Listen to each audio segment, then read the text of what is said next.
That is slammed away. There's Gaze. Another alley-oop pass to Copeland. That's what we've been waiting for. Unbelievable timing on that. And it's the Tigers straight away. Gaze. Alley-oop to Copeland. What a start. Welcome to the Ultimate Supercoach and Fantasy Sports Show. You are now listening to the Insight Fantasy Sports Podcast.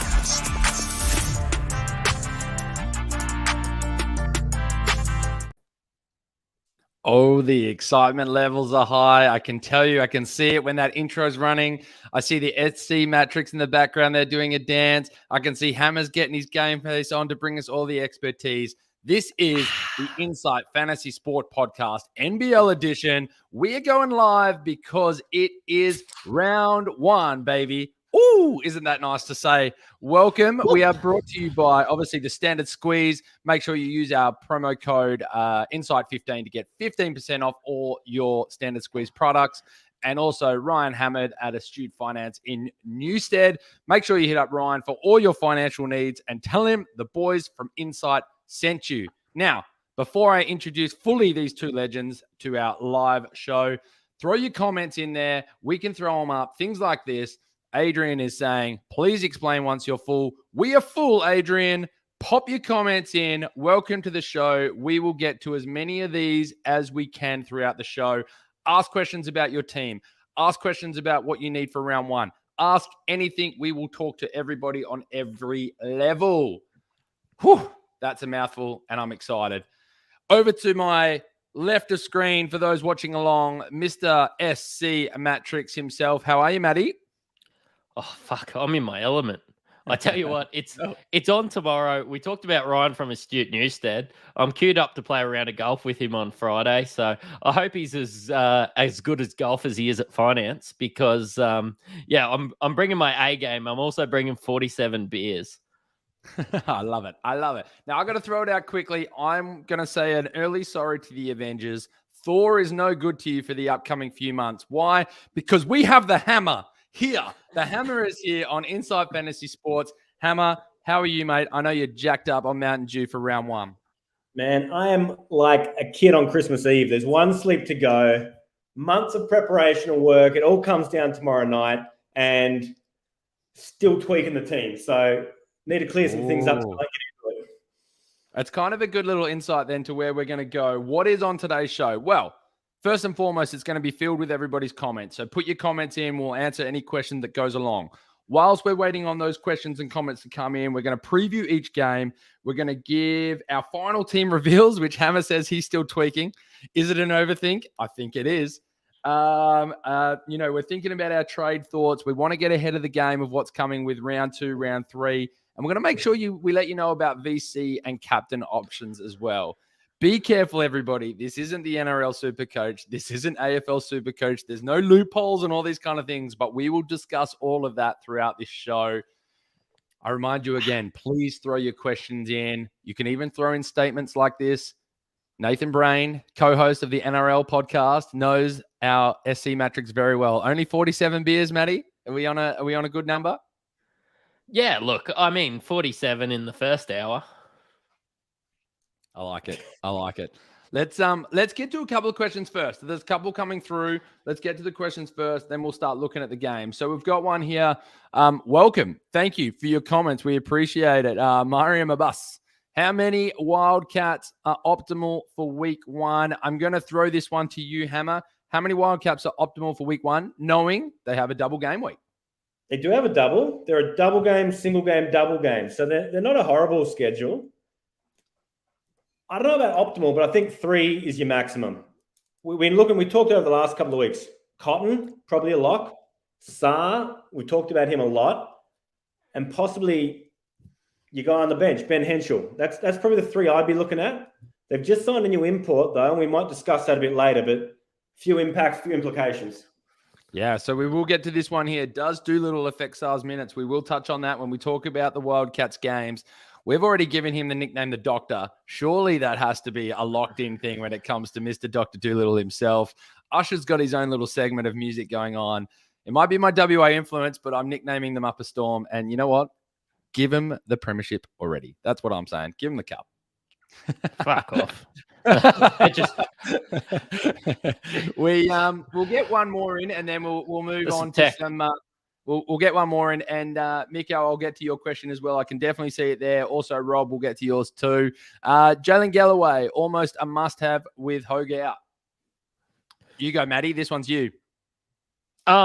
I am considering him, but he's not a must-have because it's a single game week, and I've got a bit more to talk about it when we head into the Sydney Kings chat. So let's dive in. Let's do it. Keep the questions coming. We'll make sure we get to them as well. We're probably going to answer them throughout the show as well. So just bear with us. Hang in and ask away. So let's get this out of the way first. Which teams have the double game week this week? So obviously there's going to be a clear focus on those teams.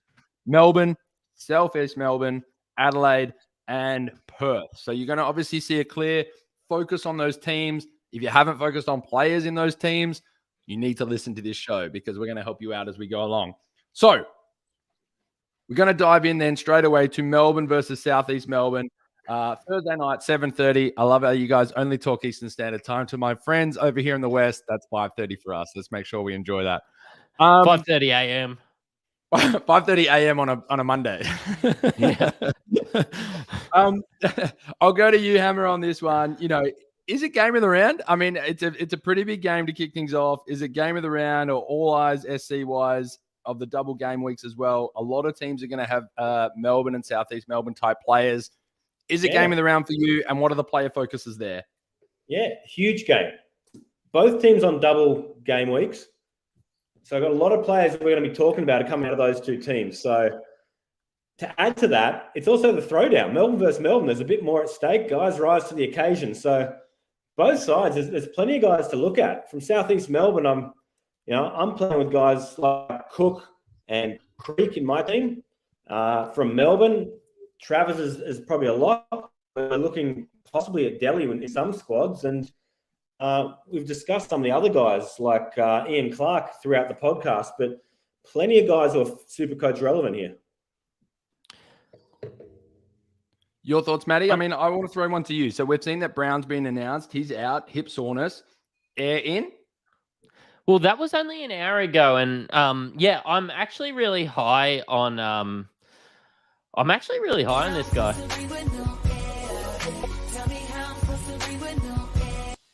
Yeah, look, you've propped that up within an hour. That's impressive. Well done. Well done. Look, I've shout out to Braino, but I liked the way that he played when I watched the other day, and I think that he got an extended run due to the fact that it was just preseason. But with Brown out, I am very much considering Ben Ayre. He is a dog. I'm just a bit worried that it won't translate to the Supercoach game. But honestly, double game week 1, double game week 2. We spoke about White or Ayre because they're in and around that same price. Right now, this news has made me go towards Ayre even more. So yeah, man, the Ayre up there. This is a guy. I'd have to disagree with you, man. I think Supercoach suits him to a T. He shoots everything. Defensively, he's a dog. He's not pretty, but he's going to get some shots up. He's going to play that Kyle Adnam role that they had last year. And he's just a microwave, man. He's going to come in and he's not going to die wondering. I think he's a really, really shrewd pickup. Love it. Look, the chat is going off the hook, which I love. So I need to throw a couple of these things in there. Spot on. League code 680481. We have over 220 players in our unlimited leagues. And I'll tell you why. 1, we are super fun. 2, we give away prizes basically every week from the standard squeeze. 3, come on and beat us. Come and chat to us in a live and tell us how much better that you are than us. That's what it's all about. Get involved. This is the league that you want to win because it's going to be one hell of a time. I can guarantee you that. I don't know about you, Rob, but unless they're copying me, they're not beating me. So oh yeah, and see, this is the shit I love. This is what I live for. It's great. What I don't live for is rude comments like this, Phil. Do you know what I mean? Phil, I must declare, is a good friend of the show as well. Between Rob's eating and Maddie's drinking, Hammer, you're doing a great job shouldering the load of professionalism. You know what? Some people call it a skill. it is also just come home from work time for me. I will have my pizza-shaped snacks because it's what keeps me going. Thank you very much. Hey, just going through, can I mention, I know that Hawk, you've mentioned Clark a lot. Just going Delhi, Clark, Illy. Is Clark on your board anymore? I've got a lot of messages in my inbox about Delhi, but is Clark on your board anymore?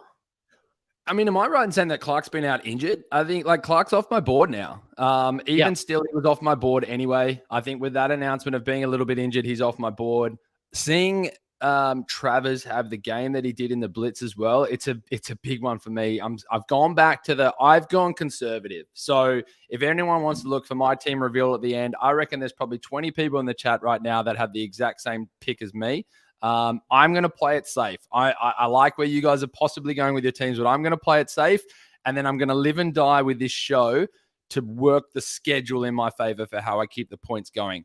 To answer that one there, is Delhi a decent pick? I don't think he is. His numbers might go up now, but I'm not touching Delhi. I've got Travers in there, and I think we've got to talk more about Huck Porty as well in those sort of spaces. If look, shout out to Rod Todd. This would be the week I would be looking at him with a double game week. He is on fire at the moment, and the way that he's playing, it would be this week, have him starting and just taking those double points. I think that he'll blow up through one of these games, but I'm not looking that way at the moment. I've currently got 4 Southeast Melbourne, and that's why we're going to focus on this game, I suppose, for probably the longest out of anyone, because I've got 4 people playing in this game. So, no, man, Delhi, I think, like you said, now's the time if you're going to pull the trigger. I've toyed with the idea. No Gary Brown on the opposition. You got potentially no Ian Clark's sucking up some of those bench minutes. He's in form. My only concern is how many Melbourne guys can you carry in week 1 knowing they're on the single week 2? But in saying that, if you downgrade from, say, a Cotton, you have some spare cash and you have a viable option on your bench, I think it's very doable. I think the only stumbling block to bringing in Delhi is if you have Cotton. Yep. Yeah, I think so. Like, they're soaking up the minutes. And we're going to lead into another bloke here. I've currently got Travis at the guard spot. He's 44% owned at the moment. But like, that would be the difference. Like, do I go Delhi or Travis? And looking at him in the flesh, like, I know my first tweet, and that was 15 beers deep. Oh, no, sorry. It was 12 beers deep, 3 cocktails. But that was just looking at the fact that Delhi come out absolutely great, but Travis just does so many extra things. Like, Travis off the ball, Travis will play a little bit of point guard. Travis will probably play Ian Clark's role and then also get you rebounds, assists, points. Like, I can't overlook Travis, and that would be the guy that misses out if I went to Delhi. So, last question that I throw into this as well. If Travers was in the 330 range plus, would he be in your team? Are we picking him based on price as well as production due to that price, or are we picking him for that second factor? I think if he was pushing that high price, I don't think he'd be the one that we'd go, nah, I'm not taking the risk. And now I'd go Delhi. But with his price, I'm going Travers. Bit of A, bit of B. Like, yeah, it is. It is definitely have such a massive schedule over the first 7 rounds. Like, they play more games than anyone else early on. So I think even at that price, who else are you taking at either the forward or the guard position? Because you can play both. Gives you a lot of flexibility. Yeah, I think the price is a major bonus, but I think you'd still have to have a look at him. I think he will also give us points on the board. Like, sometimes it is not what you spend, it's what you save. And I do like Travis's price. But if it was 50K extra, like, am I going to have him? Look, maybe not. But the real world is that he's 276K. He's cheaper than an import. Yeah, he's in my team. And Look, Matty's going and if anyone didn't hear that, if anyone didn't hear Hammer's call there, it was the car salesman 101, which is legit what the Mattrix does himself. He'll up that further, but yeah. Look, I want to get to a couple of questions because I'm loving the input, and I don't want the chat to go quiet. We will get to as many questions over here as we can. I want to throw this one in. He's already thrown a great comment in already. Out to Rod Todd. How many 69K rookies can we carry on the bench, boys? Who do you want to? Because fucking all of them. Because it means your starting lineup's better. Like, honestly, if your whole bench is 69K, I tell you what, you've got a killer. You've just got to plan ahead with your double game weeks, which is what that we will help you do. Is there enough talent to have a full bench of 69Ks, Hammer? Man, I think we've been kissed on the dick here. This is a absolute gift that there is no price rise until after guys have played 3 games, which means you've got a bit of flexibility. You're not going to have an expensive guy like a Cotton or a Creek have a couple of shockers go down, and then you don't have the room to upgrade.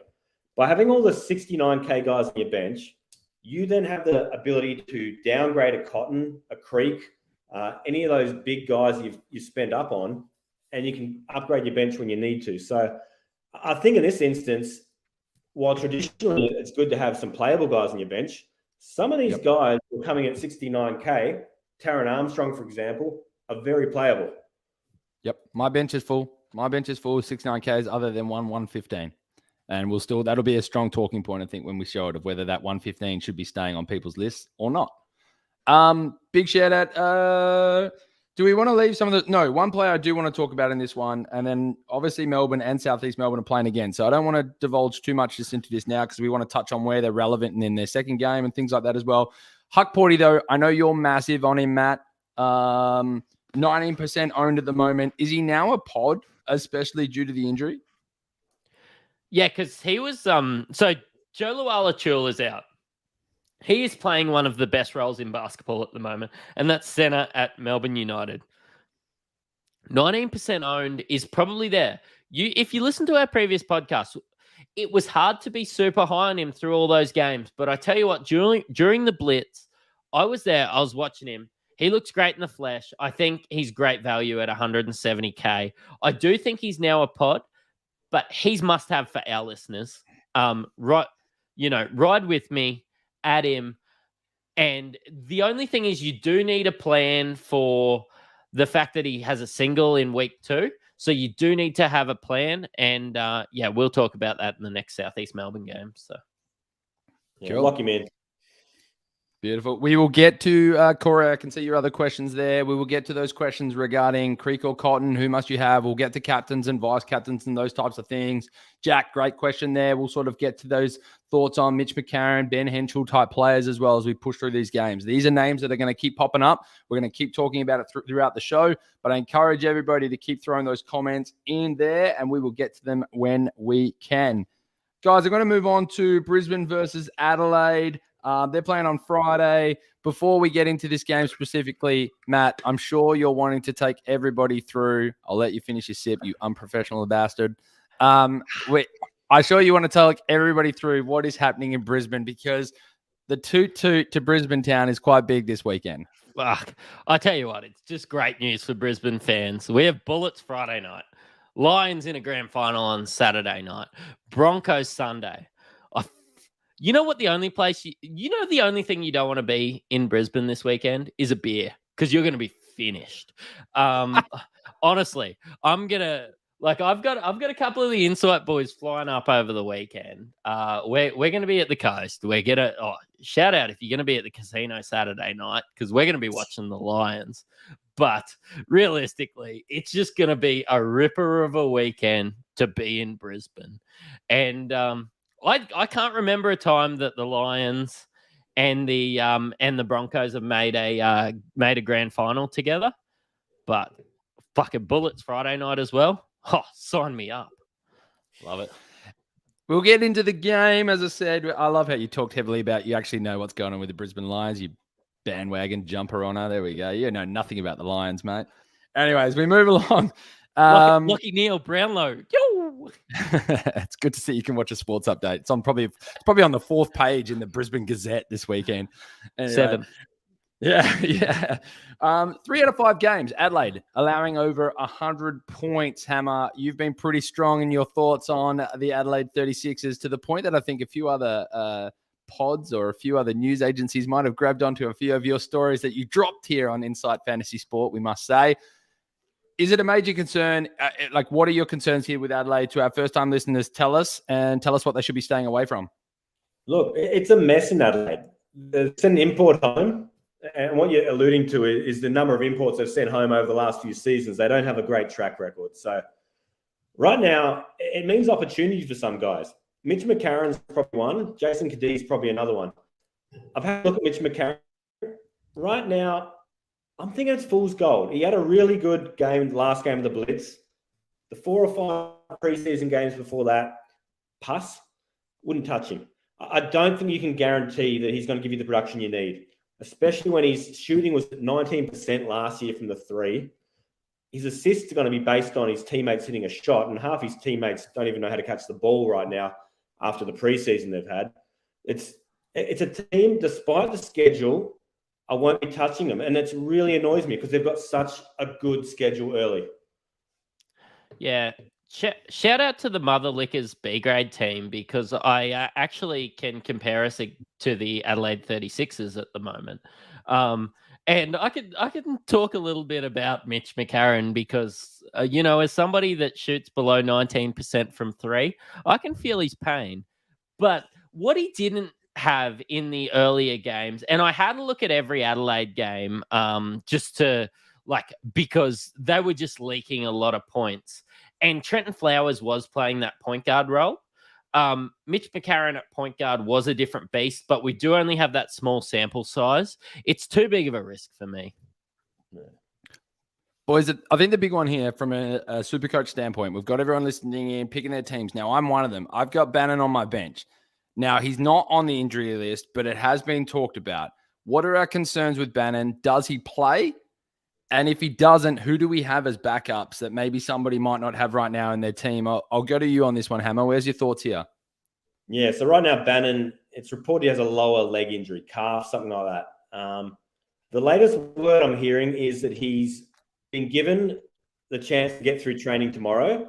If he gets through training, he's good to go. So I'm hoping we get news of that sooner rather than later and can make adjustments for flight. But it does lead you to think about planning ahead for that sort of forward position. At 69K, how much room you've got to wiggle probably depends on the makeup of your squad. So Lockie Aldridge, only on a single as well. Single the next week, possible. Galloway from Sydney, we'll talk about that later, his opportunity. There's some an extra cash, 123K I think he is if you want to spend up. There's a few options. Bobby Clintman, 115K. He's got a single and a double. I don't know. What else are you thinking? I'm sort of thinking towards Henschel with the dual and the double game week. I don't love it. I definitely prefer Bannon, but I just think one of those names that needs to be mentioned with a double game week, and you do get 50% of your points from Henschel. He's dual position. He's playing 2 games. Look, he should get a run in one of them. Look, I'm probably looking towards Henschel or Lockie Aldrich myself. So I've got to start looking deeper because I've already got Henschel and Aldrich on my bench as well. So I might have to start looking a little bit deeper. I know that maybe comes with having to move one of the top graded players in a creek or someone if you need to fill out some cash a bit more and be a bit safer with your lineup on round 1, but we'll talk about that as we push on. It probably should. Sorry, Rob. It probably should be mentioned that it's not the fucking end of the world if you cop a 0 on a bloke that you're spending fucking 69K on. Yeah. It really isn't. You're not expecting these guys to be a gun. You've just got them in there, and it saves you a trade the week after. If Bannon's playing week 2, the way that I saw him play, he could be must-have, especially on double game weeks. But it just depends, I suppose, if DJ Mitchell starts. Yeah, it's a good call. Hammer, your thoughts? Does it change things if Mitchell starts? I think at worst case scenario, they're going to split the time. I think Bannon's their preferred. And like Matty said, I'm prepared to cop a 0 week 1. This is a guy I'll probably look to hold reasonably long term. I think at 69K, you'll get the price rises. I think he's playable on your actual court. Yeah, I don't think it's a huge issue. All right, let's move on. Corey, loving your question there, mate. We're going to get there. We're going to definitely talk about Armstrong and what our thoughts are on picking Armstrong. It's 2 games away when we get to New Zealand versus Cairns, but we're going to jump into my boys, Perth versus Tassie. Obviously all eyes are clearly on Cotton. Do we captain? Is he the possible captain choice? He's definitely the Marcus Bontempelli of the AFL. He's probably the Cleary of the NRL Supercoach world. There's a lot to discuss from this. Let's go with that quickly first. Let's make this a one-word answer. Yes, no, Cotton for captain week 1. Mattrix? That's a thumbs up. That's thumbs a yes, up. Just in case that's anyone listens to us later on the podcast. Hammer, yes, no, week 1. Yes. And it's a yes from Hammer as well. All right. Saar, Doolittle, Pinder. Let's talk this out. So Doolittle's obviously come in, big collegiate career. I was listening to the GM today. They've done their due diligence when it comes. This was a one-off occasion where he had an altercation with his coach and he's been released. It was too good of a player for them not to jump on in this time of the free agency market. He's got a good career behind him. He's had 3 championships at different points that he's played around the country. He had a good collegiate career as well. Good on the boards. Starts at the 4, can slide to the 3, can even slide to the 5 if they're defending against a small ball.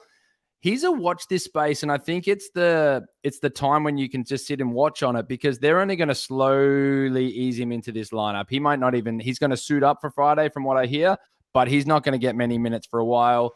Hammer, does it make much of a change, the doc, to this team, or is Saar or Pinder, any of them in your lineup? Yeah, look, Saar has been in my lineup the majority of the preseason. I'm playing with taking him out right now. Not overly because of the new import, just more of a balance thing. But the new import, he looks good. He looks bouncy. He's about 6'7". He can slide to the 3. He can play the 4. I think he's going to – that team's stacked, and that's an issue, right? Like, look how deep they are. You got Corey, Ty, Cotton, Henschel in your backcourt. Wagstaff, Saar, Pinder, was it Doolittle?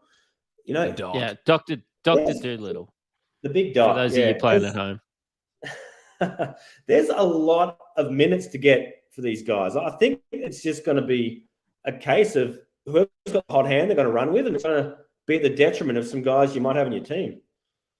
The one I'm going to throw to you, Matt, is how are you looking at this Jack Jumpers? Obviously, a single game week. Is this a free look? Magnay's obviously still a little bit away. Is this a free look at the Jack Jumpers? Yeah, it is a free look at the Jack Jumpers. But I also think for those of you that, there's lots of new players to Supercoach, but these guys are like the Spurs. Like, you can never take a Spur as one of your early picks. And I played fantasy basketball when we were taking blokes like Tim Duncan. But because they share the ball so well, I'm just worried that everybody's going to have an adequate score. Nobody's going to have an elite score. I want that team where one person is the gun, and I want him on my team, and then the rest are scrubs. The Jack Jumpers are going to share the ball. The Jack Jumpers are going to share the score. And, I find it really hard to consider some Jack Jumpers in my Supercoach team, only having 10 players. So we're going to come back. So we've got plenty to talk about with Perth. I think we're going to move on now. I know everyone's hanging in. Get the comments in there. Make sure we get your questions to us. We are going to do team reveals. We're getting close to the end of that. We've got about 3 games to go through now. 4 games, I should say. So we might push on a little bit quicker. New Zealand versus Cairns. I think we'll go to Corey's question on this one when it comes to this game. I'm not picking Armstrong as he has 2 buys in the first 3 rounds and 6 doubles in a row might hold off. Hammer, fill Corey in on your thoughts on this one. Yeah, look, valid concerns. 2 donuts is a lot to cop. Yeah, I'll be holding him. I'll probably hold him for the entire season. I don't think there is another 69K guy who has been given the keys to the team, will have the higher ceiling, the upside that we're looking at. Loves him. I think as far as your team goes, week 2, if I've got a Melbourne United guy, if I go with Delhi or Travers as my guard position, I can slide him 69K to start. He's done a job for me. And then if we can hold one Cairns guy, I don't think you can hold more than that. But, mate, you get through that round of 5 doubles, them and New Zealand, you're going to be looking pretty. So everyone's got to remember, even with those buys in 3 and 4, he gets the double round. So he gets the opportunity. He's still going to have a price rise, I should say. So everyone's got to be really clear on that. That price rise will come. We've talked about it a lot on this show, which is you need to get the cash and get it early. This isn't NRL. It's definitely not AFL where you get rookies that debut in round 3, round 4, round 7, round 9, round 15. This kind of stuff isn't going to happen. You have to make sure you get those price rises at the right time. Bank that cash, then get strategic with how you go about your moves later on. And that's why I'm big on Creek and Cotton being in your team at the start, because you can downgrade and then make some moves as you go along. Yeah. So my biggest issue... Go on. You go, Matt. You go, Matty. So my biggest issue with Taran Armstrong is if he is actually out this week, and he's my favorite 69. Giggity. But if he is my favorite 69 player, he actually doesn't get a price rise till round 5 if he misses out on week 1. And while I'm completely okay with playing Taran Armstrong in my starting lineup when he has double game weeks, even though he's a cheaper player, I'm just not sure. So I will hold him if he plays week 1, week 2. I'll probably hold him through that period. But I'm probably not okay with holding him if he doesn't get a price rise till round 5. That's my concern. Yeah, but I'm 100% with you there, Matty. Think about the other injuries Cairns have. The best thing we need to look for with these cheaper guys is opportunity, right? Cairns, McCall out for a number of weeks. Bull Quoll, we don't know when he's going to return. The import power forward out. If it's only some rib soreness, they're going to be pushing for him to play. Like, they're running out of players. Without these players there, he's going to have all kinds of opportunity, and he's going to be on a very long leash. They're not going to pull him if he makes a turnover. They've got no one else. Yep. I think we push on. This is an interesting one, this one. This is Hawks and Sydney. Obviously, you only have the one game this week, and we've got 2 big ones coming up because the double game week is for the last 4 teams, which I think everybody's starting to look at who they have in. But I still think these are 2 teams. The Hawks and the Kings are very important to talk about. We've already talked about Hogue being out, Galloway probably being the main beneficiary of that. Ulbrich, we've mentioned that name. Is he a must-have at that price, Hammer? Schedule's the thing holding me back. Illawarra have an awful schedule. They're going to be really heavy games to the back end of the schedule, and you just hope he hasn't risen so far in price.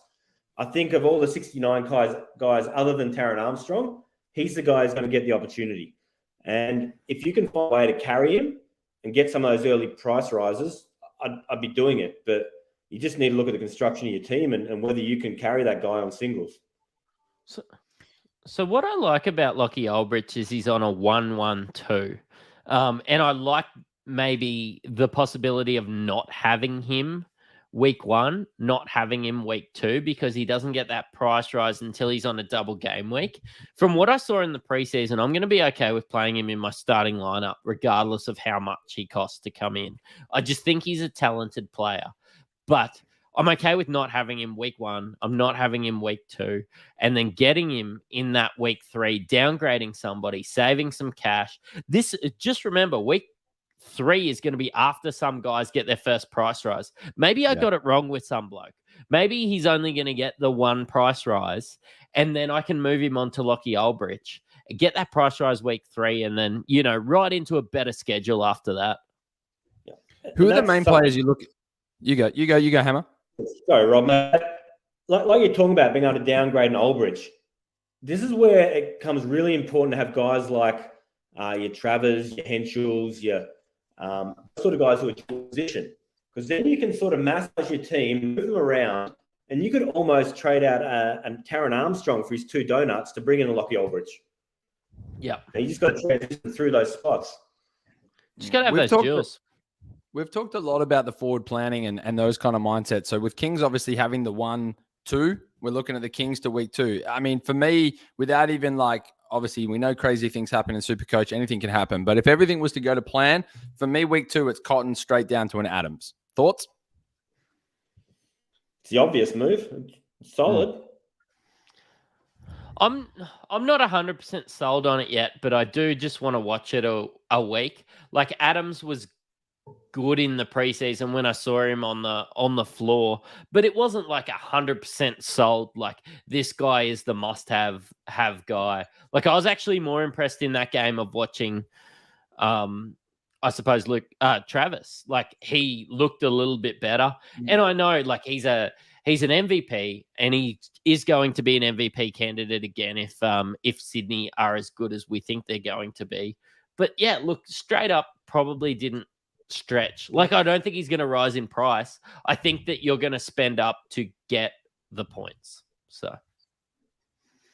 All right, I'm going to combine these two together. These are the last 4 teams. We've already talked a little bit about them. We've got Adelaide playing Melbourne, and then we've got Southeast Melbourne playing against Perth, because I know people want to start hearing who our VCs, our captains. We're going to do team reveals. We've got some awesome questions to answer here that we might throw into these conversations.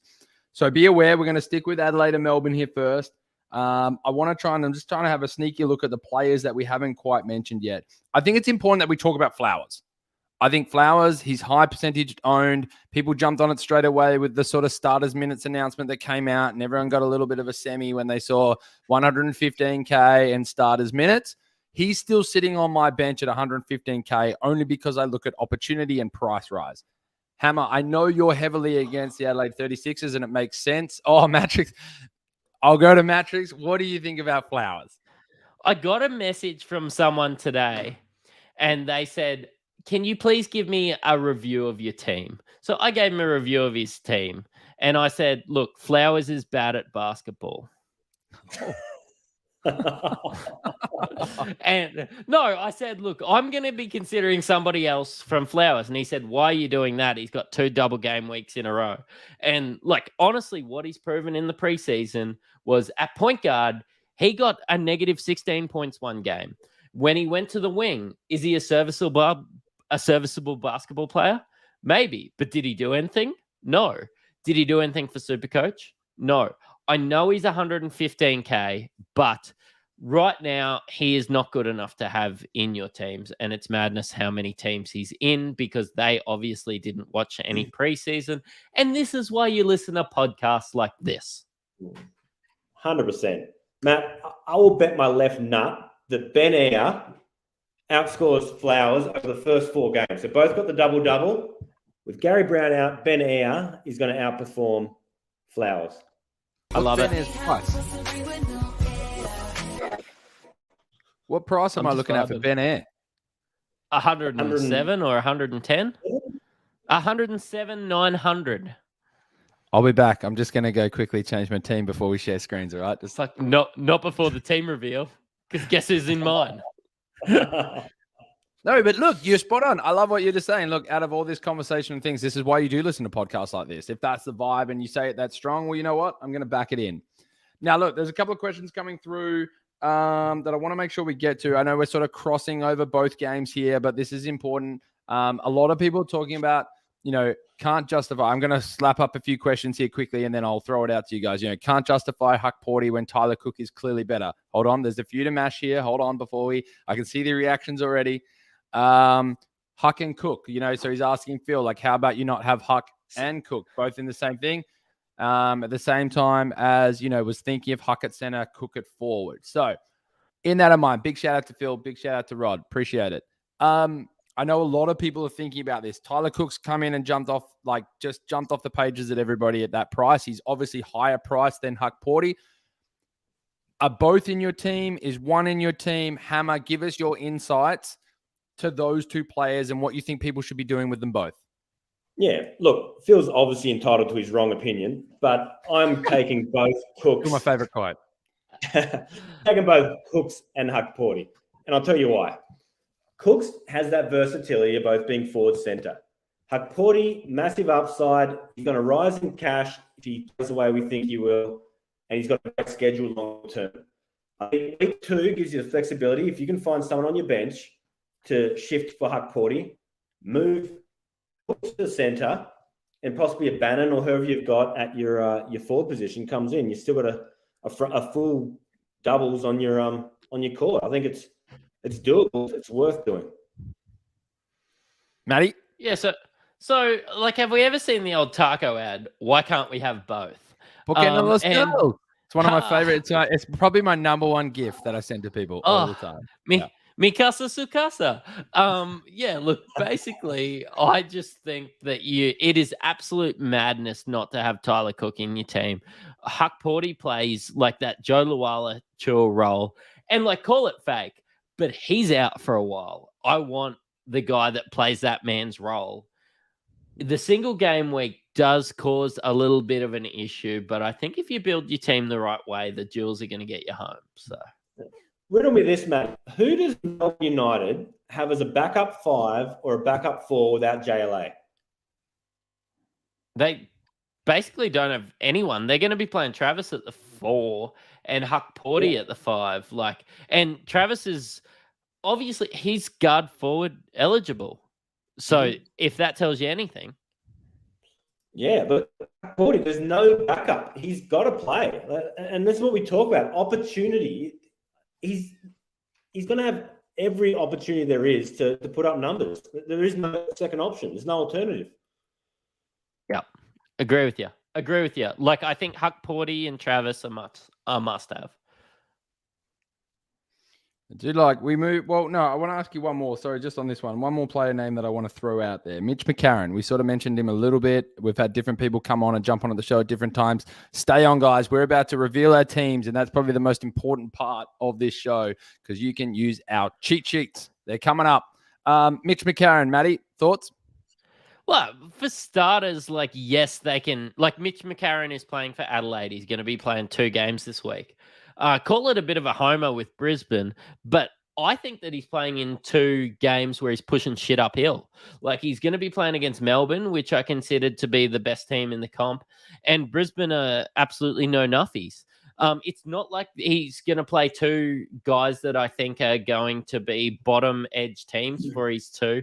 I think at the $250K price, he's just priced out of the market. Definitely priced out. I would consider him if he was Ben Air money.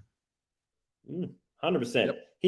He's a risky, high risk, high return kind of guy.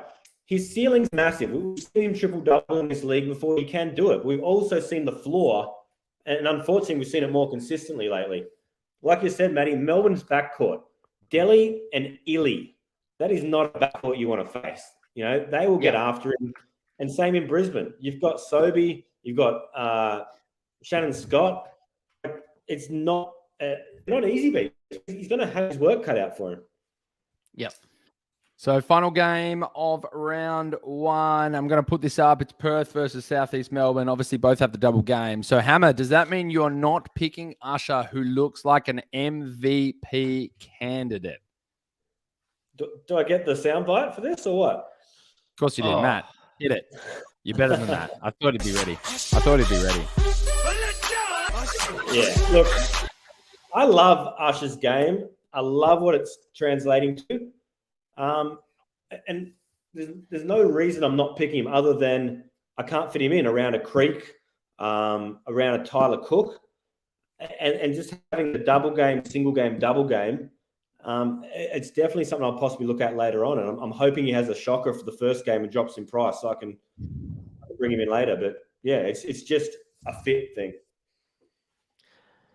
Yeah, look, I like Usher and I like the way that he plays, but I think once the regular season starts, this is Bryce Cotton's team, and Usher, it's just going to be...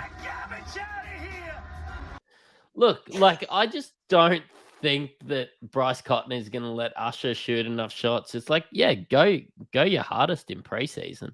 This is Bryce Cotton's team.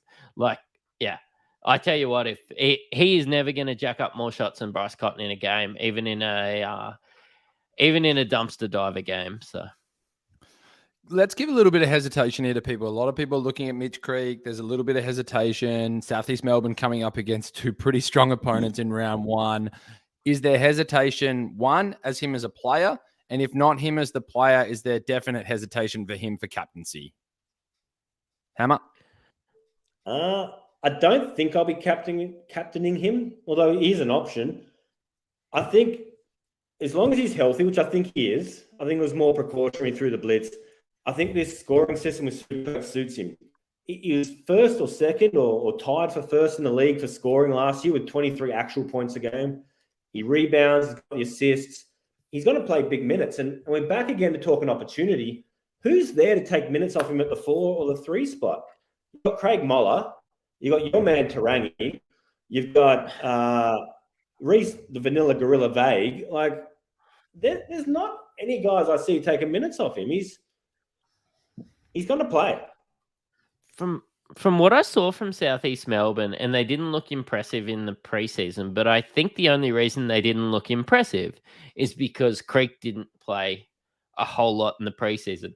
He looked really good in the minutes he played. Like, they took it a little bit easy, and when we say that Southeast Melbourne don't have good matchups, can I tell you that Perth don't?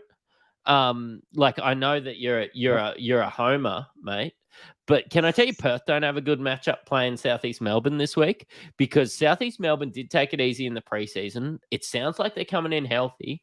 They're title contenders. So, and then there's 7 games against Tassie, who are also not easy to play against and don't concede a lot of Supercoach stats. Yep. It's as much like, how many Perth guys can you have? How many Southeast Melbourne guys can you have as well? Like, it's hard because these guys are all really well. But I'm okay with getting Southeast Melbourne players with that round 2 for Southeast Melbourne.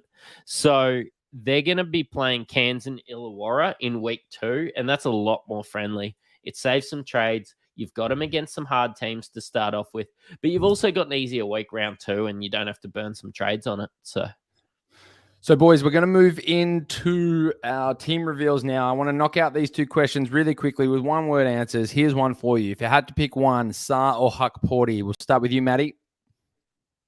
Huck Porty. Hammer? Huck Porty. And is this a concern? Creek is aging big with a dodgy calf. He's got dodgy baby cows.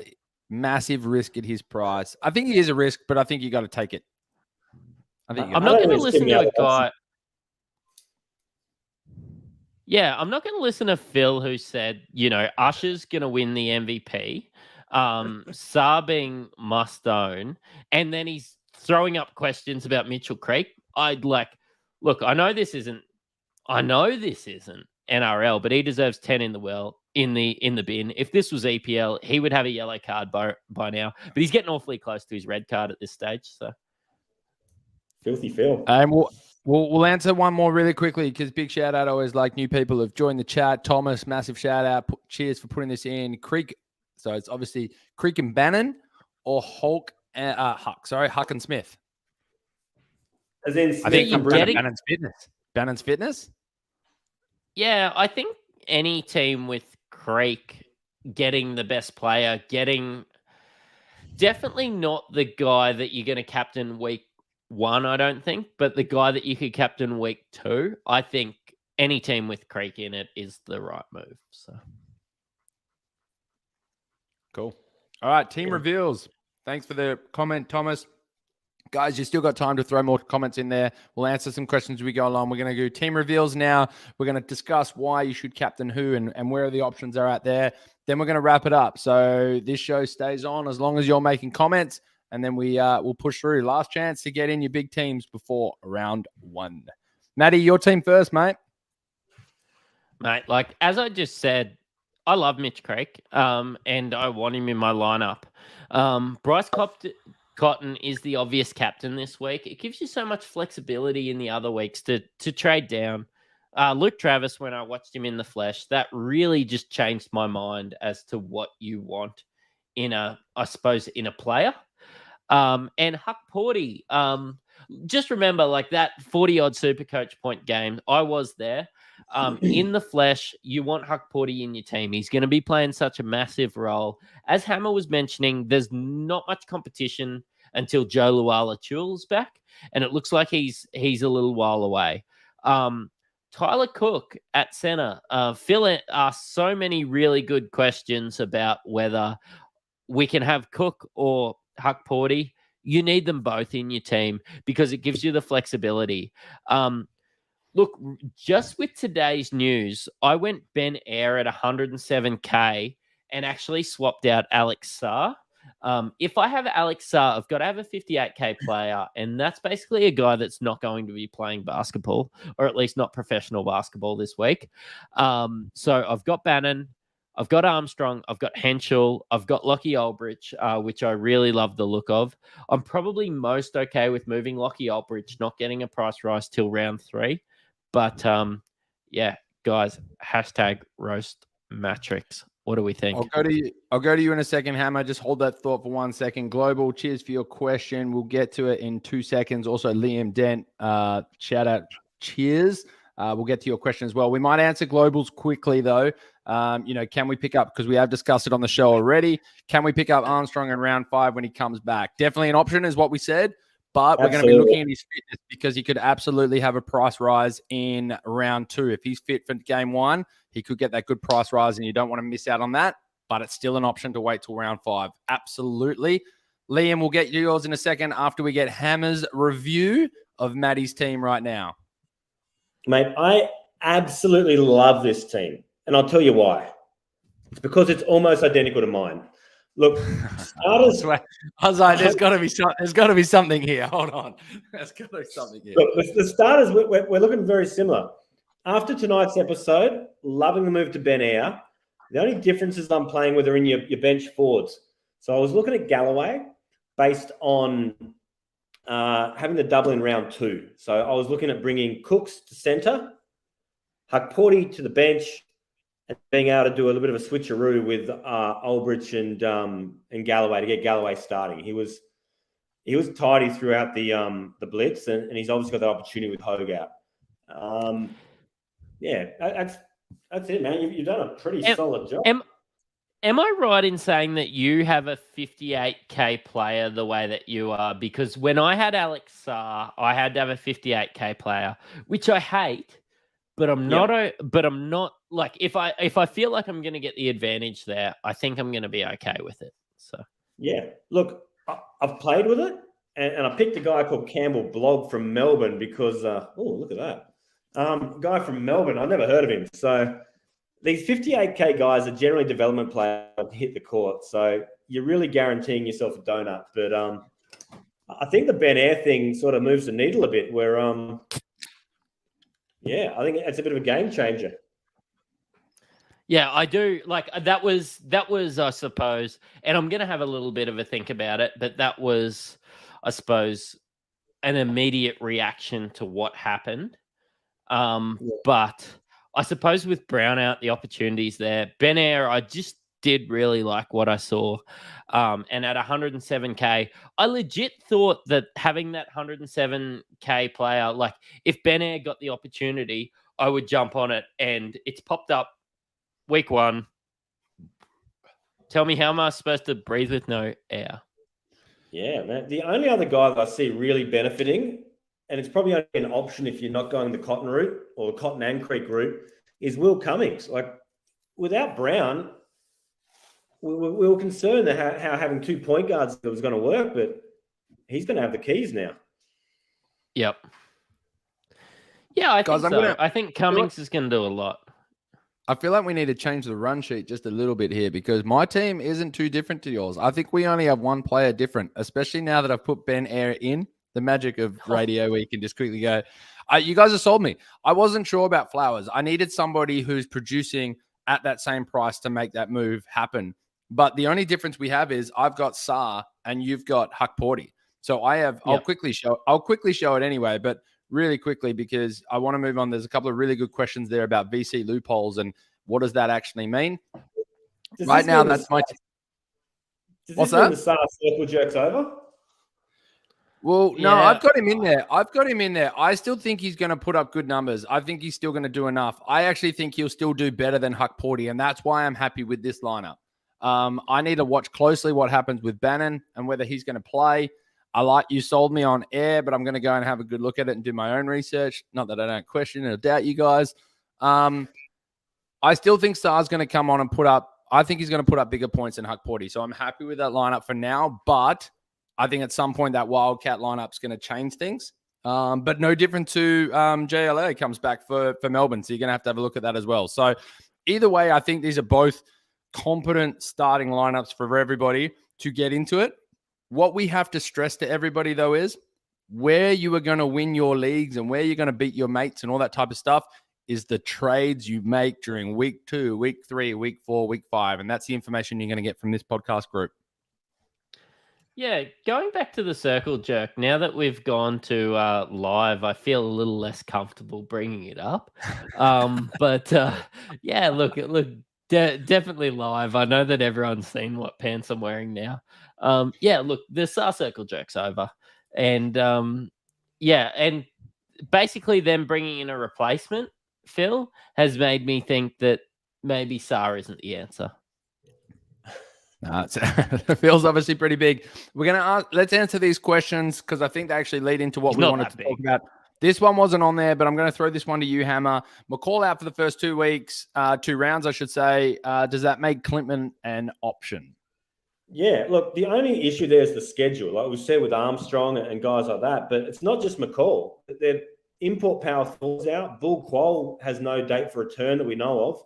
So they're going to be light on, and Clintman, he'll be given opportunity, and that's all you need at that price to be able to do something. So, yeah, if you're prepared to ride the schedule, he's definitely an option. I want to throw a big question out to you. And sorry, this is a question a little bit without warning, but this was something that if anyone's been listening to our podcast, thank you for all your support so far. But if you did miss it, there was a point there, Hammer, where Creek wasn't in your team. Now, we've shown 2 team reveals and technically 3 that are all very similar. There's going to be a lot of teams out that I think kind of look like that to begin with. Can you explain to our viewers and our listeners right now, if you were to leave Creek out of your team, where were you throwing those extra dollars around? And I might share my team again because it might actually help you sort of explain it maybe a bit more. But I'll throw that in there, Matty. You can do the change for us. Kind of explain to everybody, if Creeks to go out, where were those other options that you were throwing the cash around, mate? Yeah, look, if I'd Creeks... probably... No, it was Hammer. Sorry, Hammer, you go. Mate, if Creek is at that 418K mark, that's a lot of cash. So if I get rid of him, what I was looking at doing was moving Travers to the forward spot. So having Cooks and Travers as the 2 forwards, Porty as the centre, keep Cotton at guard, and this is going to sound really blasphemous after I've just said how shit he is, but McCarron or possibly Delhi at the other guard spot. So what that does for me is gives me a lot of cash to play with on my bench. I was looking at possibly Aaron Baines as the backup centre, given that he's got the doubles weeks 2 and 3. And bringing Isaac White in at one of the bench guard spots. But look, there's something there if you don't want to go with Creek, but it's not what I've settled on. So who did you have at the guard? Who am I missing? Either Delhi or McCarron. Aaron. And I had, instead of Ben Air, I had Isaac White, I think. That's all right. That works. Yeah, cool. Well, nice. So this just gives everybody playing along at home. This just gives everybody a little bit of something to look at. I'll just go and save this now, so it kind of saves in there. Yeah. Week 1, I'm probably a little bit more okay with having Bryce Cotton, not having Bryce Cotton than I am, and that was, I suppose, panic stations on Monday for Hammer. But I'm probably more okay not having Cotton than I am having Creek. And where I would spend the money is probably, and it's going to be boring, but it's going to be upgrading my bench, like people like Saar, from somebody like Bannon if there's injury concerns, or, getting a Taran Armstrong up to Ben Air if he doesn't play, or getting Henshaw up to, I suppose, a next star or something like that. Or still keeping Lockie Ulbrich and that in the mix. But yeah, it's probably just adjusting with that. I'm still okay with the starting lineup. It's just moving around and I suppose getting some of those 69K players up to those 115K next stars. So It's good that we show the options. I think it's important, but I think this is a really big talking point. I said it to the top of the show. Thank you for everyone who's come and asked us questions throughout the week. Join our Discord. We've got over 100 people in that community. We're starting to get 3 levels of players and coaches who are asking us questions. We've got those who are like experts and just kind of coming on and rating their teams. We've got those players who know a lot about NBL but haven't played Supercoach before, so getting a bit of insight. And we're getting a whole bunch of new players who are coming on going, look, I know nothing. Fill me in. What's going on? And I think this question is really important for those and maybe even some on the other categories that haven't quite cottoned on to what's going on. So I throw to you, Matt, because I think you know a lot about this. I'm sure Hammer does as well. But Brano throws in there, is it worth copying a donut or taking that of that 58K player for the VC loop? Talk to us a little bit about kind of what's going on. Because Hammer doesn't know about it because he's never played Supercoach before because he's an NBL fantasy player. But when you play NRL and AFL, we do get the opportunity to do a VC loop. So basically you cop a 0 in the guy that you captain, and then your vice captain gets the points. So you vice captain somebody that's playing extremely early in the round. You captain somebody that's playing a little bit later. So you get 2 bites at the cherry. What I don't like about this is the fact that you're going to have a guy that's not scoring on the bench. But then when you double down, you have to put the guy that's not scoring on the bench into your starting lineup, vice captain him. So you're actually missing out twice. Like, you are always going to miss out on the bench and not get any points. But also you're going to put him in your starting lineup. I tell you what, that first score would have to be absolutely sensational for that not to be counted.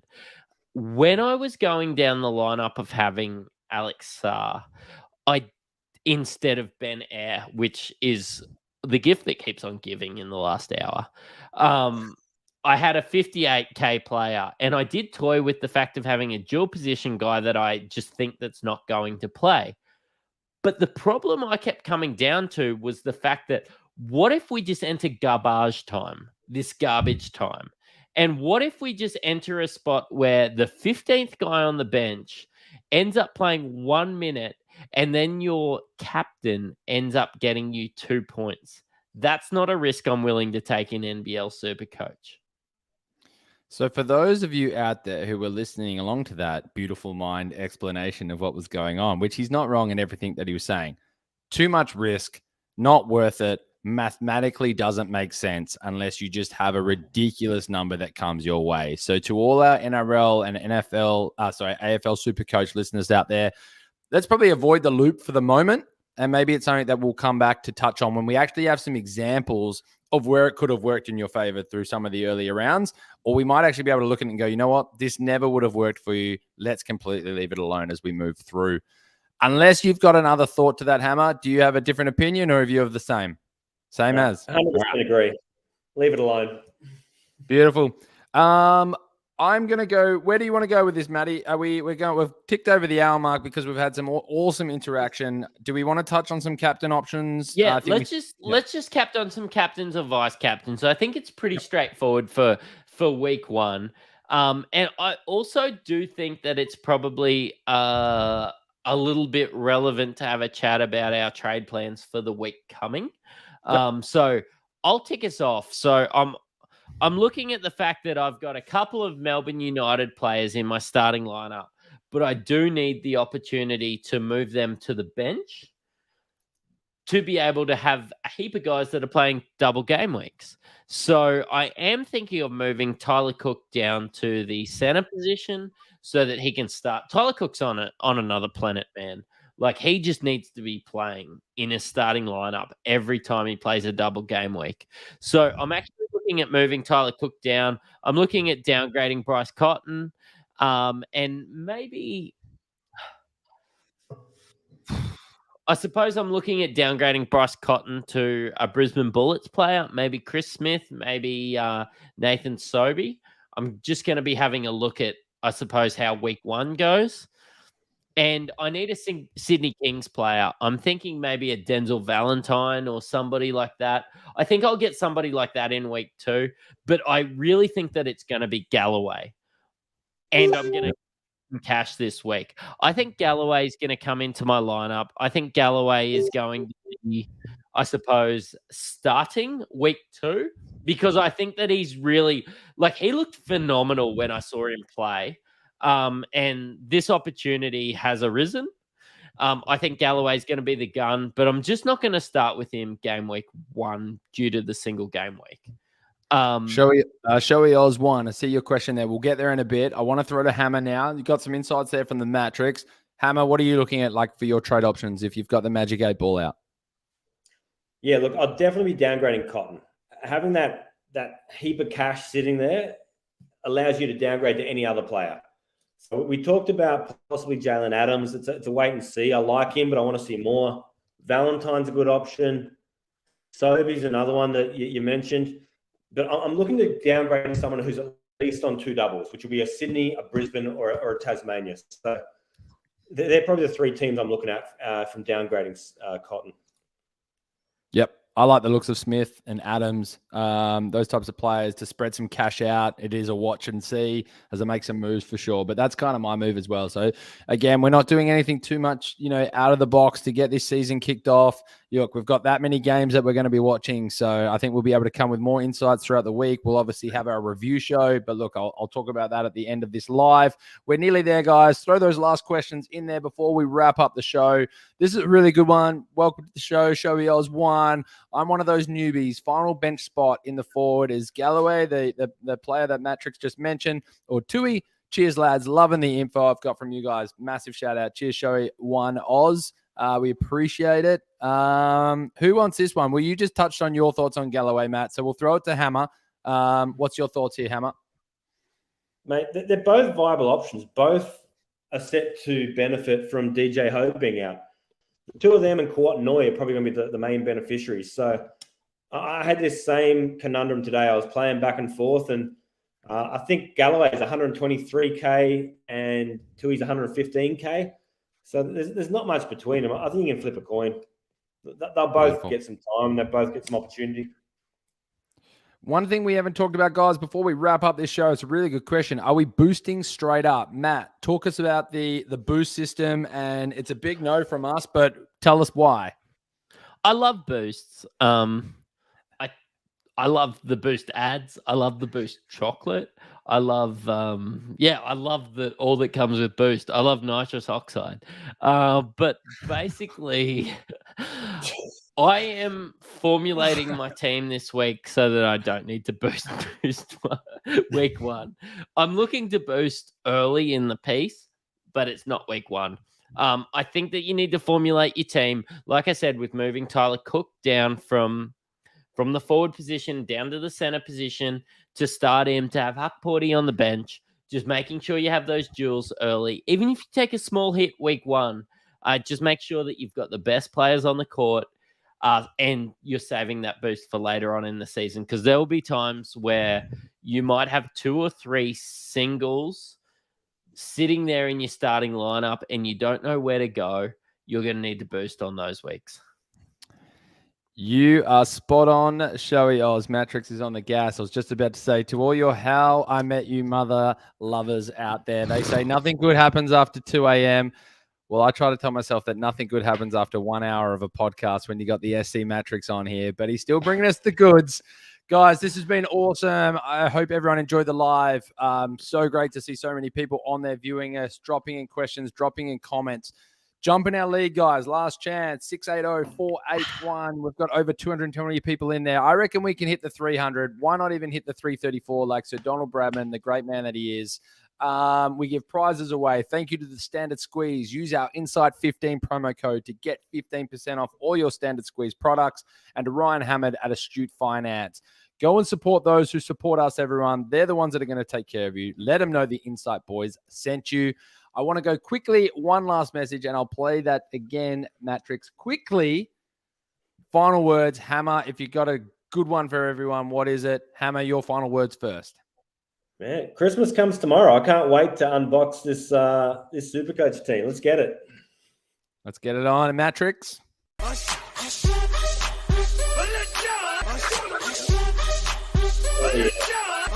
And that's going to be on loop because he's pressed that button, hasn't pressed it again. I say I don't want to talk over the great man, that Usher that is. Those who have Usher in your side, live long, live strong, enjoy.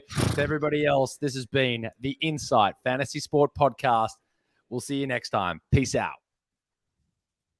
Cheerio.